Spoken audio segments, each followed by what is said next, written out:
Hey guys, today I want to show you a super easy recipe to make your own homemade insect repellent. This is a great alternative to the store-bought products that contain all those chemicals, especially DEET, which is definitely something you don't want on your skin.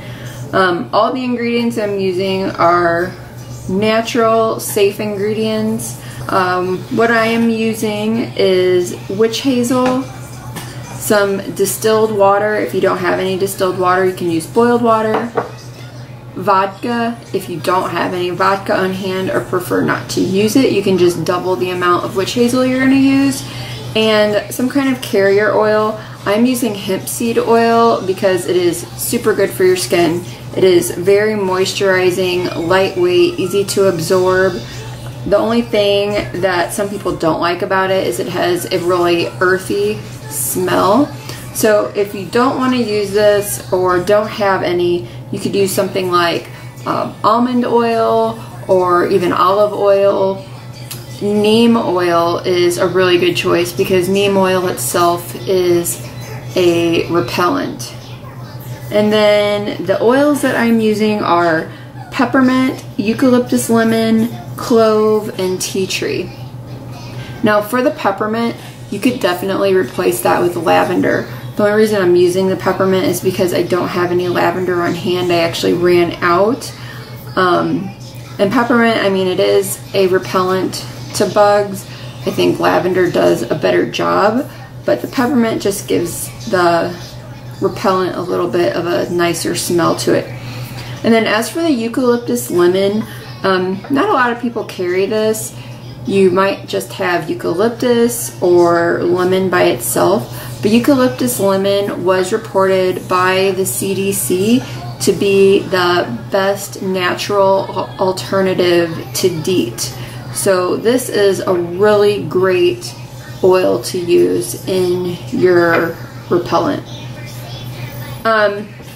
The container that I'm using, this is actually just a 1 ounce bottle. The reason I'm using such a small bottle though is for travel purposes. This is really handy to just throw into my purse or my diaper bag and just carry it on the go.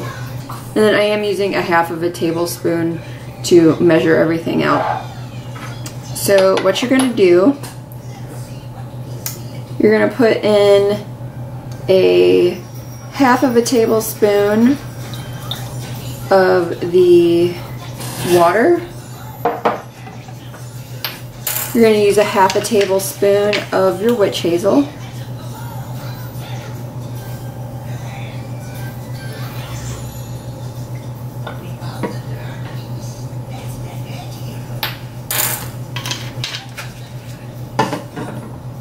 You'll also use a half a tablespoon of your vodka, and like I said, if you don't have this or don't want to use it, you could just double the amount of witch hazel.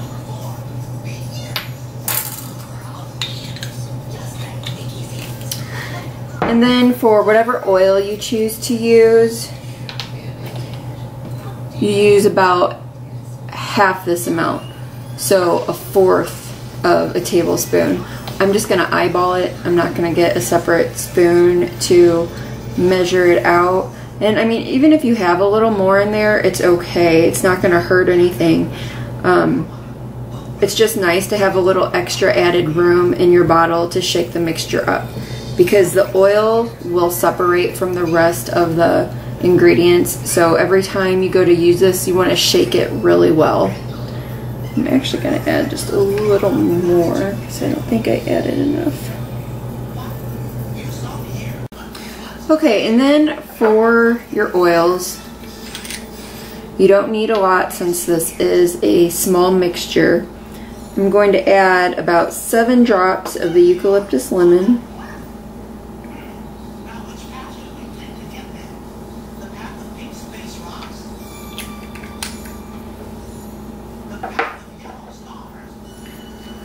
About 3 of the clove.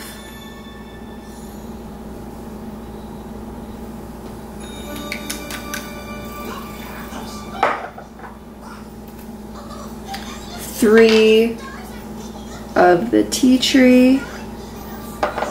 And I accidentally got 4 in there, and that's not a big deal. That's completely fine. And then the peppermint, I'm going to put 5 in.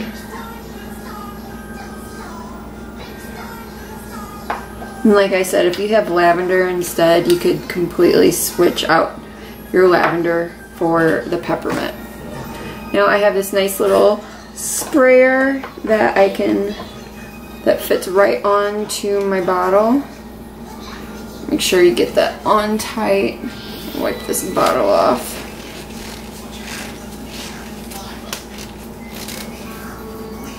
And then before you go to apply, you want to shake up really well. And you can definitely see, I mean, even though I'm using a dark colored bottle, you can see in there when the oil is not sitting on top anymore. And then when you want to use it, you just spray it right onto your skin. It absorbs really nice. Since this is a natural product, you want to use this more often than you would the store-bought products. You might want to reapply every 2 or 3 hours or so. You know, I guess it depends on what you're doing, how much you're sweating, and just your own personal preference on how you apply it. Another thing, this mixture is somewhat of a stronger mixture with smell-wise. We live in the Midwest where we get a lot of bugs. There's a lot of water around, so we get a lot of mosquitoes. We have a lot of trees and wooded areas, so we have ticks and there's fleas and just a lot of flying insects. And I don't like insects as it is, so I go for a stronger mixture. If you live in an area where you don't have as many bugs and it's not that big of an issue, you could definitely go with something that's more lighter, something that doesn't smell so earthy. And I do have other recipes and I can post those if you are interested. But even this smell isn't bad. It's an earthy smell. It smells slightly citrusy, slightly like citronella, but not overpowering. So if you guys try this recipe out, leave me a comment below and let me know what you think, or if you have something that you already use for a natural insect repellent, I would love to hear from you and what you use and how it works.